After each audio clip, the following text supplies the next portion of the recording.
inspection. Let's start with quality. That fourth goal you had to do this week. Raise your hand if you did something for somebody that couldn't do anything for you. I wish I was in a class of 40 kids and all 39 of them raised their hand. Because that means it's becoming contagious. When people see you doing something for someone that nobody else can do anything for, that's not only developing selflessness in you, it's developing selflessness within the group that you're a part of. Team, school, company, or whatever it might be. How did you do on that fourth goal? Oh, Coach, I didn't do the fourth goal. Why? Why didn't you do the fourth goal? Mentally, you're not old enough. Mental age is not strong enough.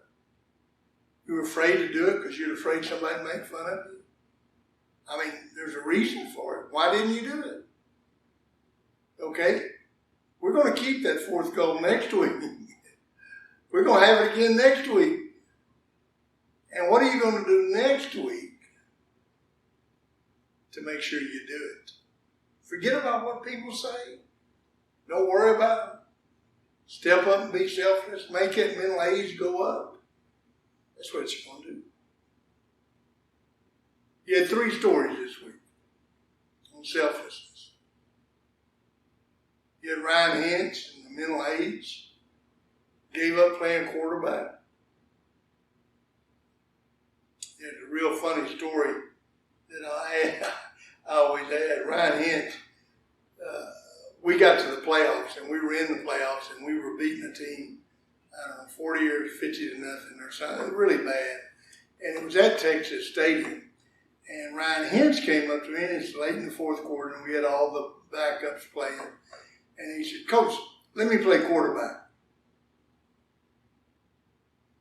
I said, okay. Go on in there. So I put him in at quarterback, and I called the option to the left where he had to pitch the ball to the left.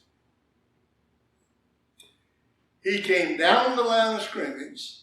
The end took him, and he made a perfect pitch to the running back. Our sideline erupted.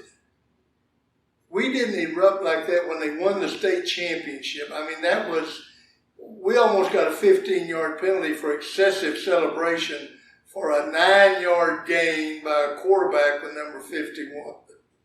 But it was, and it was that payback to Ryan Hinch.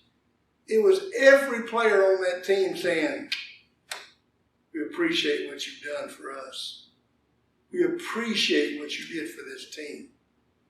And see, you're going to get that eventually. It may not be today, and you don't do it for that reason. But eventually, you're going to have that payback. Sometime in your life, you're going to get that payback. What's the greatest thing about coaching? Sorrow shared is half the sorrow. The joy shared is twice the joy. When they pick you up and throw you in the shower and get you soaking wet when they win the championship, best wet you've ever had. It is a great feeling. Because you look around and you see 45 kids with their faces lit up. You think you did something for somebody else. Selflessness.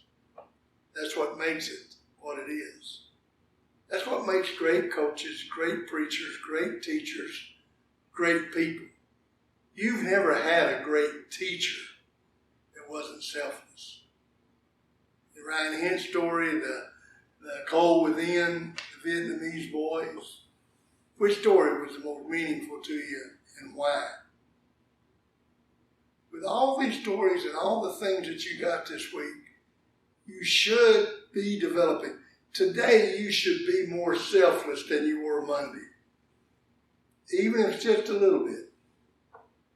Because that'll keep growing and keep growing and keep growing. And there will come a day that you won't even think about you. You'll think about the other person. You want to know what makes a great marriage?